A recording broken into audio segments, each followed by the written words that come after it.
bring you Killer Wives, episode 39.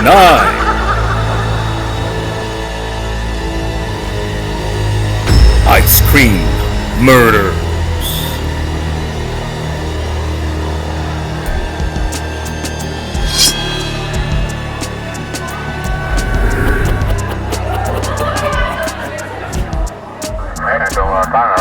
These are the case facts against Estebalas Carranza, who killed her husband and her boyfriend. Isn't trust a bitch? Vienna, Austria, famous birthplace of Wolfgang Amadeus Mozart, Europe's largest Ferris wheel, and also made famous for the murder of Mr. Holtz and Mr. Hindenburg.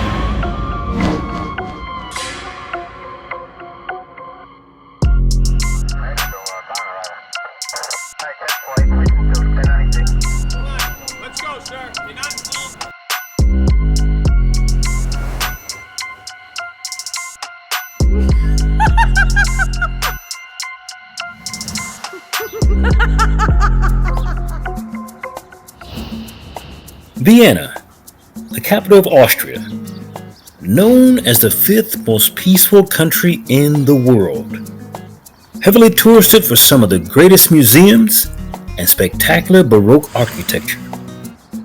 But if we travel just a few blocks south of the city center, we will come upon a torture chamber that laid witness to two of the most gruesome murders in that country's history. These murders, once uncovered, would shock the sensibilities of even the most hardened person, nationally as well as internationally. Here, down lower, in the dark, dank, musty cellar, rested the corpses of two men who once believed in love. But above, at street level, fronted the face of a peaceful ice cream parlor called Sleckeria. Here is where our story begins.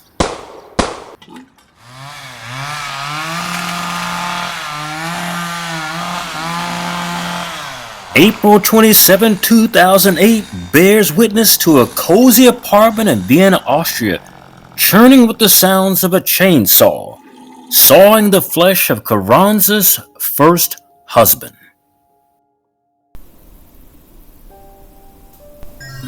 This horrible exodus of life was a culmination of Carranza's earlier thoughts, and I quote, "I began to hate him. I fantasized my mind over and over again about killing him, about taking the gun that he was obsessed with and using one of them to shoot him in the head." Wow, amazing. This is a great wife. And then on one fate-filled night, she carried out that gory fantasy against her husband after the pair had already divorced, but remained, mind you, living in the same home. Who would do this? Mr. Holtz, the co-owner of the apartment, had no plans on leaving the shared tenement as long as he owned a larger share of the ice cream parlor down the road. He felt that if she was unhappy, that she should be the one to go, which is always a tragic move towards someone you can no longer trust with your eyes wide open. Now, if we go back in Carranza's history, we can see that killing men was her MO. She was in a relationship with her first fiancé for 5 years, and it is known from her later statements that she believed that he regarded her as property. And because of this, after she finished her college studies, the fiancé separated from her because, unlike her, he was not interested in a serious relationship. Now, the fantasies of murder were now directed towards him, and she considered manipulating the brakes on his vehicle, or hoping he would crash and die. Shortly after Carranza abruptly left her Spanish home and settled in Germany, she lived for a short time in Munich, where she worked as a nanny with her family and friends. Now, Carranza had no initial difficulties in her new world since she had already learned the German language when she was a child in school, so she fit right in. She stayed in Bavaria after her job as a nanny and took up a job in an ice cream shop in a village near Nuremberg. Na na na na na na na na. One day she'll be owning an ice cream parlor. Now, doing this work, she also met her first husband, Holger Holtz, a German citizen. At the time, Holtz was a seller of refrigeration equipment, which is good for an ice cream parlor, and a member of the Hare Krishna religious group, and 14 years older than her. And yes, I did say 14. She preferred men up in age. Now, weeks after their first meeting, Holger made her a marriage proposal. So in 2002, the two finally got married and moved to his hometown in Berlin, Germany, where she held various jobs just like Holger did. In 2005, Carranza and Holtz moved to Vienna, Austria, where they opened the Sleckeria ice cream parlor in Oswalagasse in the Milding district. Now, Holtz invested a much higher amount of money into their new business venture than she did. Why? I don't know. If it was her dream, she should have driven towards that dream. Now, this did not matter as much to Holger because he knew it was her dream and something she wanted for a long time. But it was during this time her husband Holtz developed a love for weapons and weapons technology and first-person shooter games. Now, whether it was online or offline, this is what he enjoyed. So shortly after opening up the shop, she met the ice cream salesman Manfred Hinzenberger. Remember this name, Manfred Hindenburg. Shortly after opening up shop, she met the ice machine salesman Manfred Hindenburger. 2 years later, she began a sexual liaison with him and eventually divorced her husband, Holger Holtz, who remained in the small shared apartment. Now remember, he did not move out. On April 27, 2008, Carranza finished her work in the ice cream shop, and this night was going to be different. She returned to her apartment where Holger was already at home. On that night, as her ex-husband Holger was playing video games on his personal computer, just like this one, she crept up behind him where he would not suspect. Now, who would? And from behind, she shot him with a .22 caliber Beretta pistol 3 times to the back of his head, killing him instantly. Now, Carranza's initial feeling after completing the act that night were, I never thought I would be able to go through with it. It was 3 p.m. There were children outside. It was a nice weather. Someone must have heard, she said. She goes on to say, I thought the police would call or come soon. Then my cell phone rang. It was the ice cream parlor saying they needed me to come over. She felt a sigh of relief and left the house immediately to tend to business needs minus her business partner. If that isn't true love, then nothing is. Now, Carranza left her husband's body slumped over, face bleeding into that computer keyboard for the next few days until she decided to do what she was going to do with him. Now, her first sloppy attempt to destroy his body was by fire in the apartment, but the only thing she garnered from that was a bunch of smoke. You see, she didn't want to set the apartment on fire, just him on fire. She had sparingly doused his body in a lighter flammable fluid, like lighter fluid, that only singed his skin and burned his clothing where it poured. Not any place else, but on him. Then the neighbors complained until she had to tell them that the burnt food was the reason of the smell and not his burnt body. They didn't know what was going on. Now, frustrated with proper body disposal, she decided to go to Plan B, which was to place his body in a lie-flat freezer that they had in the apartment. Now, she recounts how she decided to go to do-it-yourself store, what we call like Home Depot, where she would purchase a hydraulic lift that the taxi driver helped her bring to the front door to help her lift his body into the freezer. Now, the taxi cab driver didn't know what he was doing, but Holger Holtz was so heavy that it broke the lift. Now, when this idea did not work, she said, I then realized I was going to have to cut him into pieces, so I went back to the do-it-yourself store and again purchased a chainsaw. That's right, ladies and gentlemen, a chainsaw. These are typically the patterns of most killer wives who plan out a murder but have no plans for body disposal method afterwards. So they go back and forth to the store, marking what they're doing. Now, Carranza goes on to say that after she returned to the store, she remembers that the salesperson looked at her strangely when she told him that she wanted to operate the chainsaw herself.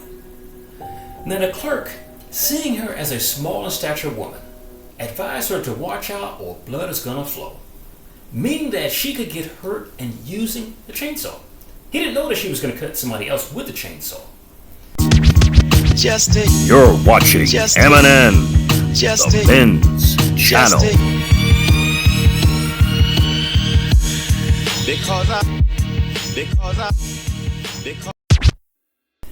So hearing this, she thought to herself, how true he was. How true he was. Now, about cutting her dead husband's body, Carranza stated, and I quote, I can say to anyone, and she's talking to you when she says this, anyone who has seen a horror film, that the reality of cutting up a body with a chainsaw is far worse. I put the pieces into a freezer, but despite that, the smell would not go away. She said, I tried so many different perfume sprays, but nothing worked. It was an ever-present odor, end quote. Now, driven mad by the smell, months later she had finally plucked up the courage to open up the freezer and pull out the putrefying body parts that she put in there. She said, I again went back to the do-it-yourself store and bought concrete, putting the pieces into ice cream tubs, which I then filled with concrete mix. So she went to her own ice cream parlor, got those great white ice cream tubs that you've seen before, empty, and put the body parts down in there, then concrete mix. She added, when I got the bottom of the freezer, there was the torso and the head. I couldn't bring myself to touch them, so I just mixed up more concrete and poured it into the bottom of that freezer, covering them up completely. Now, after a time, the brazen murderer Carranza transported ice cream tubs containing the remains from her home to her ice cream parlor down the street. She even asked nearby workmen to help her bring the freezer with Mr. Holt's head and torso inside. She then stored and locked those ice cream tubs in a cellar compartment number 6 under her ice cream parlor, Sleckeria. Now, at this point, it is worth noting, and in fact it's worth mentioning, that although she had a storage room in that cellar, number 6 did not belong to her. And this would come back to haunt her.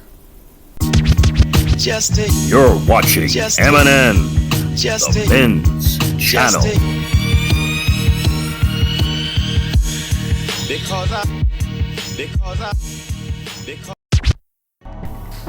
From that day forward, if anyone would inquire her husband, she would tell them that he had joined an Hare Krishna sect in the country of India, which is why he was never reported missing. Now they know that the largest Hare Krishna sect is in India, so maybe he decided to take off. Maybe he did decide to get shot in the back of the head, sawed up and put in buckets and buried in a basement. But the death of her spouse would not cause such a great vacuum in her life, as she had already begun an illicit affair with her new lover Manfred Hindenburger, who would become her next victim. She moved in with Manfred 20 years her senior in Upper Austria. Now Hindenburger also invested a higher amount in the money in Sleckeria, her ice cream parlor, which she could not have paid back without selling the ice cream parlor. So she can't afford to pay this guy back either. But ultimately, as the saying goes, we reap what we sow. Hindenburger became to be unfaithful to Carranza with another woman. Wow. Wonder of wonders. She did it to her husband. Hindenburger's doing it to her. Carranza states about this period in her life, and I quote, I found pornographic pictures of other women include one text message from a woman asking if and when she was going to see him again. So she didn't expect this. Now, these are her words about the incident. Okay? Now, Carranza then says, I had hoped against hope that we might still make it work, but he was always more distant. So one night when he was up all night working on the computer, I could hear him typing away at the keys, as anybody else does. She said, I'd become obsessed with looking at his emails and his phone messages. I looked to see what he was doing, and I found he set up on an online dating profile and had described his dream woman. And it was not me. Wow. Sort of like the same thing she did with her husband. So she decided to handle this relationship problem similar to the way she did the previous relationship closing. The second would come with the preparation because Carranza now, she learned from her mistakes in the first murder. To improve her marksmanship, she took practice lessons at the shooting range in town, while she also covered the floor and the walls of the room with plastic. You see, no more splatter this time. It's very tough to clean up when you're sawing somebody's body to separate it. Now this hopefully would ease removal of trace evidence too. The cops can't catch you if there's no trace evidence to catch. So Carranza went back to the do-it-yourself store where she normally goes and bought the exact same murder kit she had purchased before. She then recovered the gun that she had hidden in the cellar with Mr. Holt's dismembered remains. Who could go down there with the smell? Who could do this twice? Who could do it once? On the night of November 21st, 2010, after a trip together for two, the couple returned to their apartment late. As their lover was lying in the bed asleep and snoring, Carranza went to the entrance hallway and picked up the gun and went back to the bedroom sneakily like she did the first time. Most killer wives kill these guys when they're off guard, poisoned, or asleep. It's never directly in their face. They have a better chance at it. Now she stood at the front of the bed directly over him and put 4 bullets into his head. Carranza then returned to her usual modus operandi after the murder. First, she left the body untouched for a while. She actually apologized to his corpse the following morning. Then she got on with her evil ways by dismantling her lover with a chainsaw. Now the body parts were then concreted in ice cream tubs as before, like those of her husband in the cellar in the ice cream parlor, because he's about to go join him. But things were a little bit different this time. You see, however, Manfred Hindenburger's disappearance did not go unnoticed. And due to repeated inquiries about him, Carranza reported him missing to authorities 4 days after the murder, which was a lot of killer wives do. They report the person missing after they kill him. Now time would go by again and things would settle down. She would feel lucky. But little did she know that trouble would be heading her way the following year. You see, back at the ice cream parlor, one of their tenants had to carry out repair work in their basement as part of a broken water pipe system. And that pipe system led through the cellar towards that storage that she hid the bodies in. On June 6, 2011, a cell compartment number 6, which was locked with a padlock and previously could not be assigned to any of the house residents, was broken up by contractors. Now, upon entering, the men found a handgun, a total of 3 freezers filled with concrete. Now, when one of the workers turned on a corner light, he saw a lower leg protruding from one of those freezers. The 2 men immediately fled the building, running past Carranza, who was now worried about what they had seen. She didn't even know they were down there, but she knew they were frightened. She knew she was in trouble. Shortly afterward, they called in police, who brought various body parts of the men to light. Several parts of Hindenburg's bodies were recovered, but only the skull could be found for Mr. Holtz. Imagine how much concrete they would have to go through just to see if they could find this guy's body. The next day, June 7, 2011, Carranza was approached by a neighbor in her ice cream parlor about the discovery, who also voiced a suspicion that the body could be Manfred Hindenburg. Now, she didn't expect that, so she got very worried. Worried enough that Carranza emptied her bank account and safe deposit box, gathered her passport and passbook, and took a taxi to the airport. She was out. In most of these situations, if they cannot get away, if the police are not going to release them, they will run. She booked a ticket to Paris but fled the airport instead, fearing that the police would arrest her before she boarded that flight. At that time, she was already being searched for, and investigators were actually at the gate of the plane to arrest her. Luckily for her, she did not go there. She fled back to the cab terminal where she had held a taxi when she got out. She took that cab to the city of Udine, Italy, which was 300 miles from her home in Vienna. That's a long way to take a cab. She checked in under a false name in a guest house in Tolmezza, where she left the next day and escaped the Italian government once again. Now, Carranza drove to Udine and was picked up by a street artist, or what you call a mime, so just a stranger, who let her spend the night with him. So she goes from one profession to another guy's profession to a mime. Now, Carranza speaks about this brief time period of her life and having a sexual relationship with a stranger that, in her own words, I told him that the missing man they were looking for had left me, she said. That it was all over. I told him the truth, essentially, leaving out the one small thing that in reality I had just committed my second murder. And Carranza's lover, Roland, she said, for the first time in her life, she had found a man at her side that fulfilled every expectation. She said he was not macho at all, like her previous men. She said that the relationship was truly perfect for one day in 2011, when she went to the gynecologist and discovered she was pregnant. She said, I went home in a daze and was waiting for Roland when he came in to see me. I told him the news, and for one brief period of time, everything was wonderful. So she had always wanted to get pregnant for these three guys, and the last one, she was successful. But that lasted only until the end of the day, she said, when her boyfriend had told her there was a commotion outside down in the street. What was it? The police were fastly approaching their location. They had surrounded the house and they were on it upstairs. You see, by now, her story was splashed over the front pages of newspapers all around the world, along with her picture and the crude nickname they had given her, the Ice Cream Killer. Even today, she's known as the Ice Cream Killer.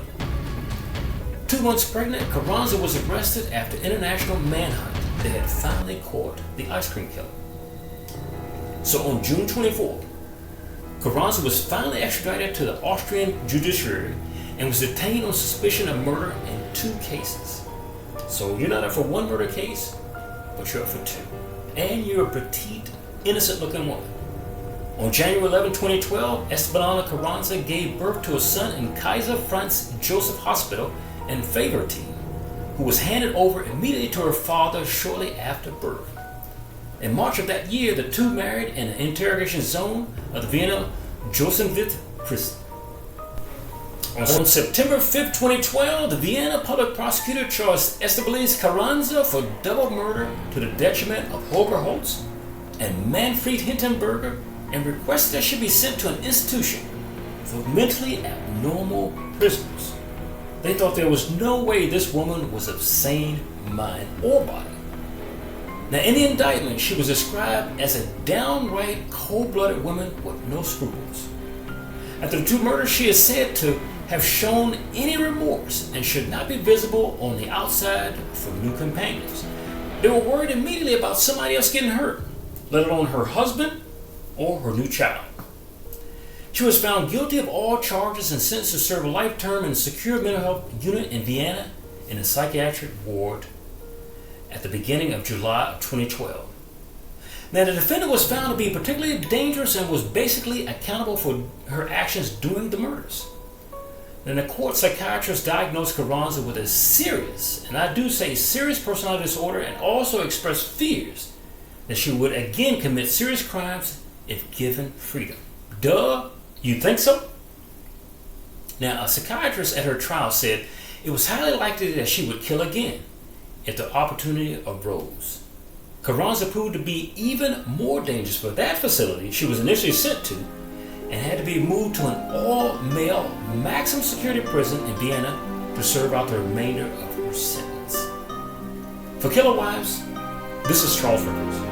We thank you for joining us. Hope to see you again soon.